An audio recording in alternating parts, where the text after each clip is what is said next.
So you want to know how you really build muscle? I mean, what's actually going on deep down? It's way more than just slinging weights around.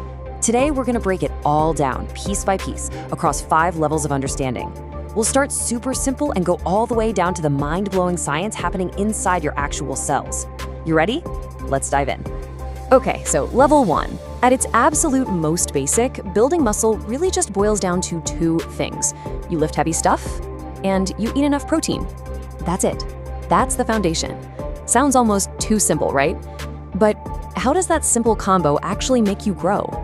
Well, your body is basically an adaptation machine. Its main job, survive. And when you lift weights, you're putting stress on it. You're sending a signal that says, hey, this was hard.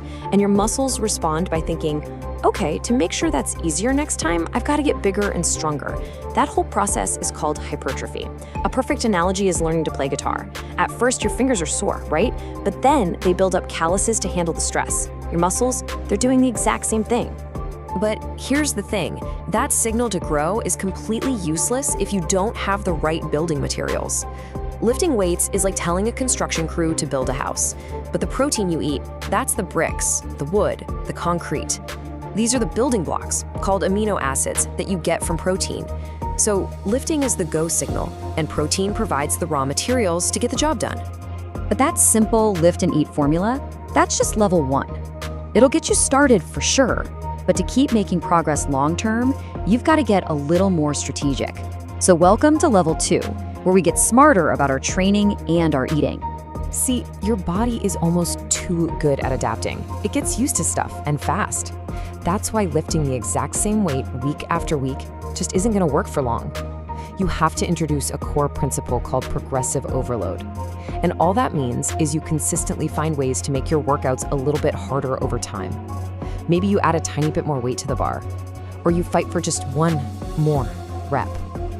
That is what keeps the growth signal turned on. Now, on the food side of things, just saying eat protein is a bit vague. We can do better. The science is actually pretty clear on this. For optimal muscle growth, you want to aim for a target of about 1.6 to 2.2 grams of protein for every kilogram of your body weight, every single day. But, you know, that calculation can get a little wonky if you're carrying more body fat.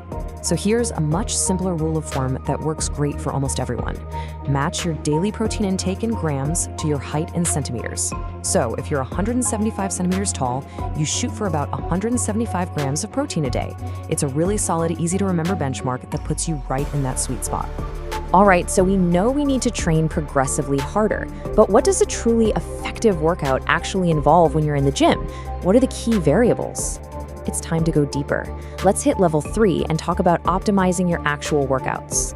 First up, and honestly, this is the most important one, effort. I mean, how hard are you actually trying? Because you can have the perfect program, but if you're phoning it in, nothing's gonna happen. The science is crystal clear. You need to take most of your sets close to muscular failure. That means you finish a set feeling like you maybe had only 2 or maybe 3 more good reps left in the tank. That's the magic zone. Next, let's talk about volume, which is just a fancy word for how much total work you're doing. And here's where a lot of people get it wrong. More is absolutely not always better. It's what we call an inverted U-curve. Do too little and you're not giving your muscles a reason to grow. But do way too much and you can't recover, and your progress just stalls out. The whole game is finding your personal sweet spot right there in the middle.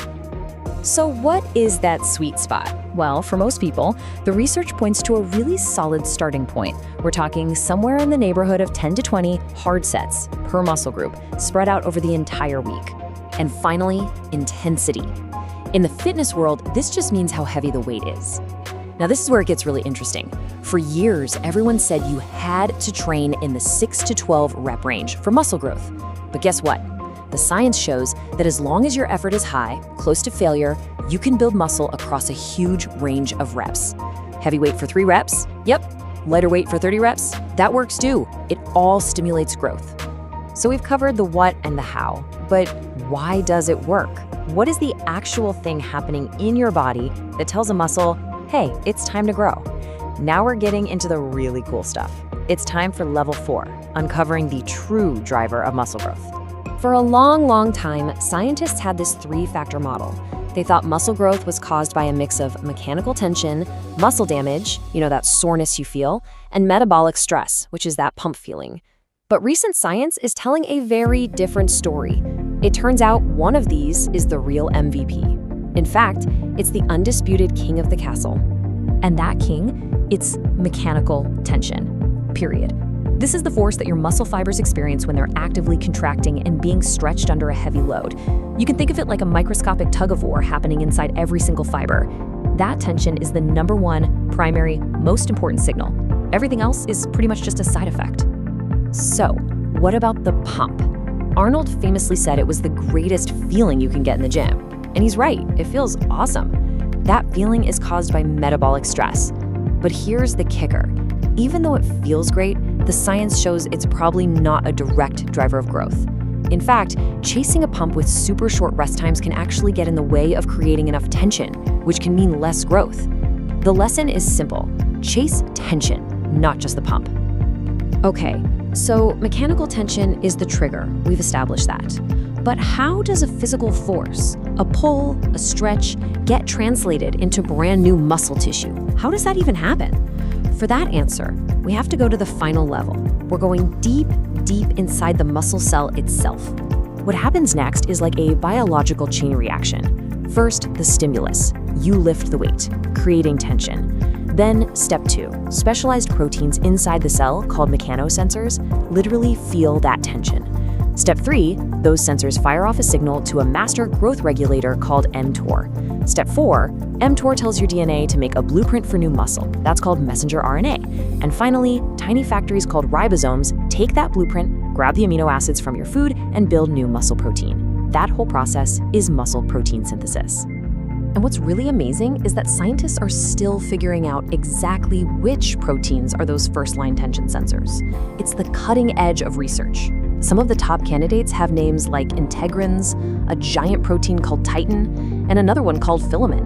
We're literally watching science uncover these secrets in real time. And this is where it all comes full circle back to nutrition. Remember protein? Well, a specific amino acid in protein called leucine also flips the on switch for that same mTOR molecule. So think about it. You get a massive signal from the tension of lifting, plus another signal from the leucine in your protein shake. You put them together and you get the maximum possible activation of mTOR, which means maximum growth. It's the perfect 1-2 punch. Understanding this whole pathway, from a barbell all the way down to a molecule inside a cell, is more than just a cool science lesson. It opens up some pretty wild questions about the future. I mean, if we know the exact molecular dominoes that need to fall to trigger muscle growth, what if someday we could figure out how to trigger them with a pill? An exercise in a pill. It's a crazy thought, but it's one that could literally change everything.